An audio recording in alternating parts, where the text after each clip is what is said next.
Hello, I'm Alex Metricardi, Chief Marketing and Public Relations Officer for Living Branches, and today is Monday, April 4th. Hello, and hello to Ed Brubaker, our Living Branches President and CEO.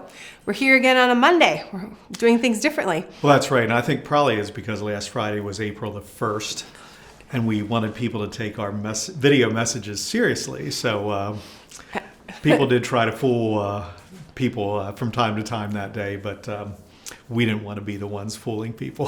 That was definitely it.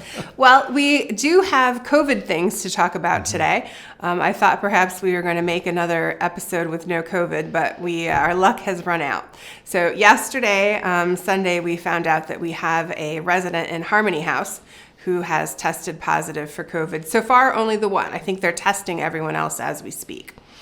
Yeah, that's right. It was interesting, too. I was at the church service for Joyce Sawatsky, who was her final service at Souderton as she's retiring. And, they say when you get a lot of voicemail or text, your phone is blowing up. So my phone was blowing up and I didn't see it till later. But the reality was we still have this situation where when we have a COVID positive, we need to jump into action. And so while pretty much everyone else in the United States have said, we're done with this, we in healthcare can't say we're done with it. And so whether it be the masking that we still have for employees, whether it be, when they're on site in healthcare and personal care, all those kinds of things haven't changed for us. And even our protocols haven't changed. I think at some point they will need to.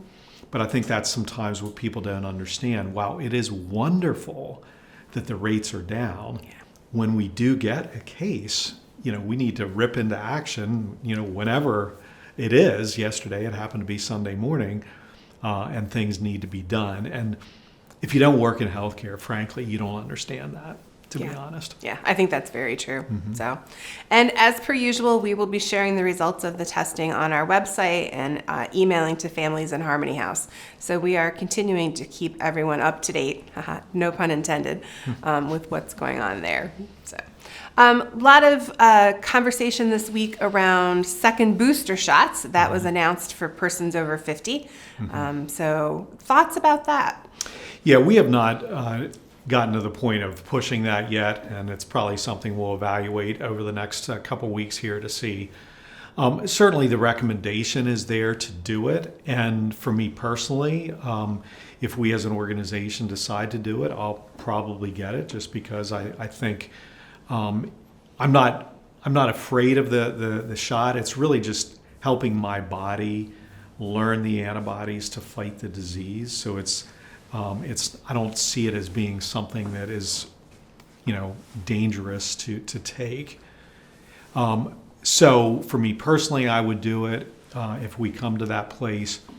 But for our residents, I don't know if the situation that we had over the weekend was because of the waning booster reality. I don't know off the top of my head if those persons were boosted or not, or what their exact vaccination status was. But it would appear that it may wane over time. And so who knows? We may get into the point of needing to do an annual booster/vaccine for COVID. It's just hard to know at this point in time. And so to try to sort through all of that will be important for us to do. But we do want to ultimately keep our residents as safe as possible. But with the openness of our community anymore, we still encourage mask wearing for visitors, etc. Residential living residents aren't wearing them unless they go into personal care and healthcare. And so it's changing. So there's all kinds of people in and out of our facilities now. So who knows where this may come from? And we're below 5% in Montgomery County, but we go up and down. Still below 5. I haven't seen it for this week yet, but it's there. It's still there, and so we need to be wary. We need to be cautious, but we also want as much of a level of normalcy that we can within life as well. We're going to be living with this for the foreseeable Correct. Future. Yeah. Someone commented to me yesterday at Souderton that it's a coronavirus. It's going to be here probably forever. Yep. And I think technically the common cold is, based on a coronavirus, obviously a different type. But they kind of joked, and we didn't really ever solve the common cold now, did we? And so, I think that's going to be the reality of life. And so hopefully over time, the regulating bodies will allow us to change our responses to that we don't have to go in such a lockdown mode. But that is not here yet. I was reminded this weekend in my hometown, somebody that I graduated a couple years after me, and his mother both died of COVID within the same week. He and his mother both died of COVID in the same week. They'd been living in the same household. Everyone in their household got COVID. And that was just recently? That was this weekend. They had the funeral. Yeah. Yeah. Do you know anything about their vaccine status or anything? I do not. So. Yeah. Wow. It just shows that it's still here. Yep. And it's still serious. Yep. No question. Yep. So, well, from resident questions this week, I got an interesting one. Someone messaged me and said, just out of curiosity for this pandemic, how much is this costing us? Which I thought was a very interesting question, because certainly there is an expense related to everything that we are required to do. Yeah, and we do not have an exact cost, like it cost us X, because a lot of these costs are hidden. But I can say this, it has cost us a huge amount of money. And frankly, if we would not have had some of the monies coming in from the federal and state governments to this industry and down in general, not just Living Branches, we would be in a much worse place. With that said, though, our position financially is pretty strong compared to many organizations. But again, without some of those resources coming in, it didn't make up the gap, but it certainly was helpful. But there were so many different things that cost us money, and some of them are hidden costs. Like, what's the cost of me or you doing COVID-related things and not paying attention? Well, I shouldn't say not paying attention, but not having as much time to plan for the future. And I know our building projects were delayed. Fortunately, we have some outside organizations like Adventus, et cetera, that can work with us to keep some of these processes moving. But there's all those kind of hidden costs that we probably wouldn't even necessarily count. But I know when we were doing PCR tests, we probably had $300,000 to $400,000 just in PCR tests that we were paying to an outside company. We have a testing team that we test people on a weekly and some twice weekly basis. That's a cost. The challenge of keeping and attracting new employees has caused us, I just talked with the CFO this morning, and we had probably at least $900,000 of increased costs in this past year for wages we needed to give when we pushed, the majority of people, not everyone, school students, et cetera, but are not in this category, but others who are full-time employees are, at $15 an hour. We needed to push up CNA rates and people in dining services, and we pushed up school students as well earlier last year. None of those things were incorporated into any kind of mid-year rate increase to our residents or anything like that. So as with most facilities, we are envisioning and anticipating fairly high percentage of increase this year. I know I've read anything from 6 to even as high as 12% that some facilities are going up. So that's the reality, and I think our residents understand that, and residents and families, we see it all around us, and we can't ignore that, because I think ignoring that is done at our own long-term peril, because if we don't stay where we need to be, eventually it'll catch up with us. And certainly the oil companies or Walmart or Amazon or Target or all these different places where inflationary pressures are happening, they're not saying, oh, we want to be the nice person and not give you a rate increase. So we need to be doing things appropriately. And so it's going to be a lot different this year, but we're going to try to do the best we can to keep it in a range that is appropriate, but it will be much more significant. It's interesting that you mentioned that because, I was thinking about pandemic costs, but just costs in general. Right. This is such an inflationary period. Right. And I think it's interesting that our residents have lived through this before, but a lot of our younger employees are just reeling from how much prices are going up and what that means to them on a day-to-day basis. Yeah, it's really interesting too. And when, you get to be old like me, right? You remember the gas crisis of the 70s, and you remember all these things. And, people are complaining right now about gas prices, and I don't want to minimize that. On the other hand, when adjusted for inflation, gas prices, I read, were higher under, George W. Bush when he was president. And this is not a political thing, obviously, but the reality is media tends to make it political at times.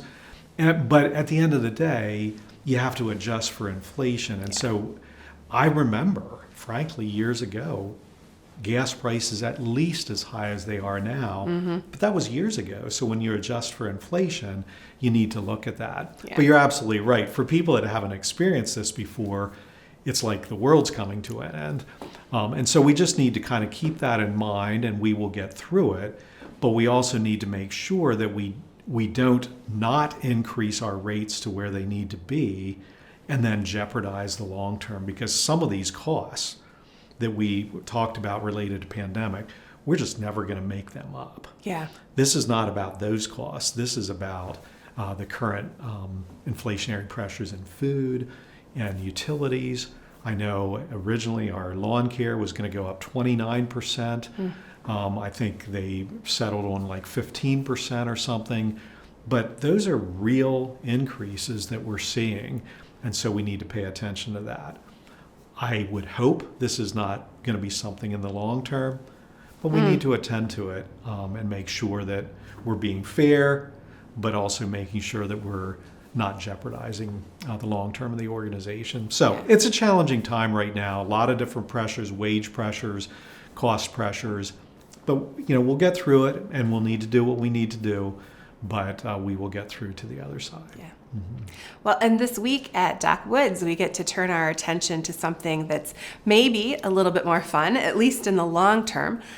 We have a all-community meeting to talk about some specific plans for the Dock Terrace renovation, which will be great to talk about. Exactly. And when we're looking at that too, people sometimes say, oh, well, the new costs with your construction, that's going to make me pay more. Oh.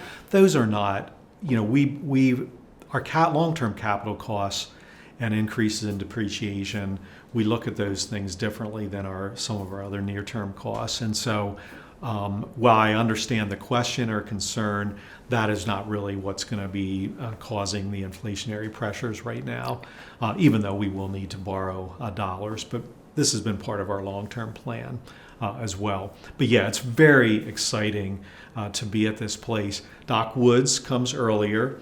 Looking at mid-June to start construction. So we're doing a lot of communications at that campus right now. Souderton will come later because we probably won't start construction till September. We're still working through approvals with the township. But, so later, in a month or two or three or whatever, at an appropriate time, we'll do a deeper dive at Souderton to let people know what's going on. I would also say that it's a more complicated project at Dock Woods because we have to move people around in a different way than we will at Souderton. Souderton, we're actually building some new appendages, if you will, but new wings to the building, and so we'll be able to build them separately, move people in, and then renovate. So that'll be, I'm not going to call it an easy project because no renovation / construction is easy, but it will be a much different one. So we're working a lot of communications now, and certainly the surge of COVID in January kind of put us on our heels a little bit, that we would have liked to start some of this earlier, but we'll do what we can, and are very excited to be able to roll this out. And there's a lot of people meeting on logistics and working through this. So it's a lot of work, and it will be a lot of work, but in the end, it will be, we'll be at a wonderful place post-construction. I just saw renderings coming from our architects that you'll be sharing in the presentation on Thursday. They look great. I mean, when you think about what these end products are going to be, I'm so excited for our residents. Yeah, and it's always interesting to look at those renderings, and they have all these duvets and these wonderful sheets and things. It may not be exactly how it looks, but it does give a great representation of the room itself, and certainly having a private room, and not everyone, or not 100% private, but the vast majority will be. Yeah. And so it'll be a much better place. And to be able to have bathing in the room itself, there's just going to be so many positive things. Yeah, I'm very excited. Yeah. Any final thoughts for us today? Well, today, the final thought is last Friday, April the 1st, I made a joke out of April Fool's Day earlier, but last Friday, this is no joke, this book called Employees First, and it's a compilation of stories and other things by Donna Cutting, came out. And you and I were featured in the book. Ooh. As one of the places when she talked about keeping people updated and communicating. So she had a couple paragraphs about the updates that we did, all these video updates that we did during the pandemic. But Donna is a person that has worked with us for quite a number of years now, particularly related to the Living Branches experience, which is essentially the way we want to interact with our customers. And so she worked with us to develop training videos, a training program, orientation. And so unfortunately, some of those things didn't happen as well during the pandemic because a lot of the in-person things you couldn't do. But Donna has been working with us a number of years, and she has a number of books. This is her latest one, just came out on Friday, April the 1st. And so felt we want to put in a shameless plug for her book, but also that we were featured in it too. But it talks about a lot of different ways of recognizing employees. The subtitle is Inspire, Engage, and Focus on the Heart of Your Organization. And so I think I'm looking forward to finding other things out from other organizations too, and ways that we can continue to do that. But it was fun to also have us featured in the book as well. So I think that's my final thoughts. Everybody run out and get Employees First. It's on Amazon. I'm sure it's a bestseller. No, I don't know. But anyway, I just wanted to reflect on that a little bit. That's neat. So I did not realize that it was coming out so quickly. So exciting to see. Yep. So, all right. Well, thank you. Thank you to our viewers. Again, if you have any questions, please feel free to email them to me at coronavirusquestions@livingbranches.org, and we'll see you in a later video. Thank you.